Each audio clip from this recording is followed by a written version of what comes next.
Assalamualaikum warahmatullahi wabarakatuh. Nama saya Guntur Bayu Wibisono dari Jember,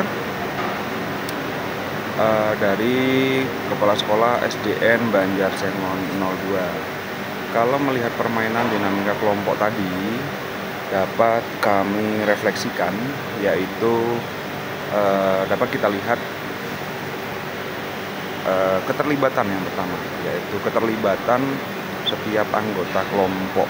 Jadi dalam permainan dinamika kelompok itu dapat terlaksana itu atas dampak dari adanya keterlibatan yang sangat kuat dalam seluruh elemen yang ada di dalam satu kelompok. Kemudian yang kedua adalah kemampuan untuk membangun komunikasi dan kolaborasi. Jadi di situ tergambarkan bahwa dengan adanya komunikasi dan kolaborasi yang nyaman, ini akan menghasilkan sesuatu yang dahsyat.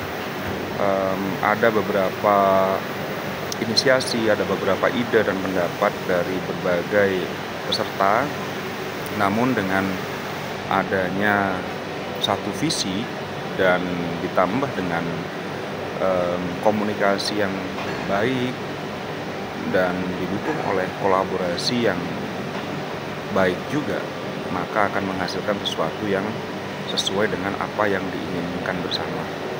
Kemudian yang ketiga, dalam permainan dinamika kelompok itu dapat kita lihat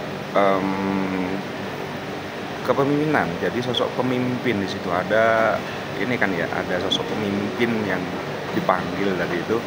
Kemudian di situ membuktikan atau menjadi gambaran bahwa adanya sosok kepemimpinan dan yang harus memang berani dalam pengambilan keputusan. Karena ada beberapa hal yang memang ditemui di lapangan dalam suatu keadaan membutuhkan pengambilan keputusan yang tepat, yang cepat, dan juga mampu untuk mengakomodir semua kebutuhan atau semua keinginan daripada peserta yang ada. Ini adalah gambaran dari adanya latihan atau adanya gambaran kepemimpinan dan pengambilan keputusan dalam permainan dinamika kelompok yang tadi kita lakukan. Selanjutnya yang bisa kita refleksikan adalah kita mampu juga merefleksi diri sendiri pada saat melakukan permainan itu tadi. Oh ternyata, nah seperti itu. Ternyata yang kemarin saya lakukan harusnya terkolerasi dengan ini, harusnya kita melakukan kolaborasinya seperti ini, atau kita mendengarkan rekan kerja kita seperti ini. Nah itu dalam permainan itu muncul, dalam permainan dinamika kelompok muncul. Jadi kemampuan untuk merefleksikan diri pada saat permainan itu juga ada dampak, ada arah ke sana gitu loh dalam permainan dinamika kelompok. Selain itu, dalam permainan dinamika kelompok yang bisa saya rasakan itu adanya penghargaan terhadap pendapat orang lain, atau sikap apa ya, kita sikap saling menghargai gitu loh. Pendapat orang lain itu kita hargai gitu, sehingga kita menjadi pendengar yang baik, kemudian kita menjadi pemikir yang positif, bukan untuk mencari kesalahan dari apa yang disampaikan oleh rekan kita, tapi kita mencari apa yang menjadi solusi terbaik untuk menyatukan visi yang akan kita laksanakan, sehingga menjadi tujuan bersama. Dan dengan harapan pula hasilnya juga sesuai dengan harapan kita bersama, sesuai dengan potensi yang ada di peserta itu masing-masing gitu.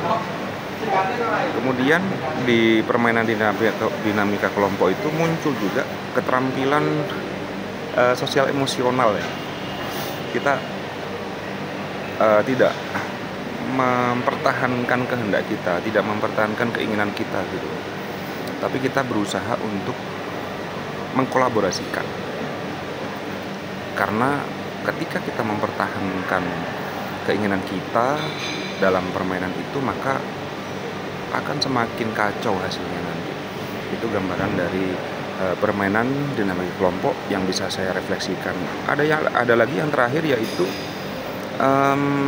muncul juga di permainan dinamika kelompok itu bagaimana kita meresolusi konflik. Meresolusi konflik itu artinya adalah memanajemen konflik. Jadi mencari solusi atas konflik yang terjadi di dalam suatu situasi atau suatu keadaan.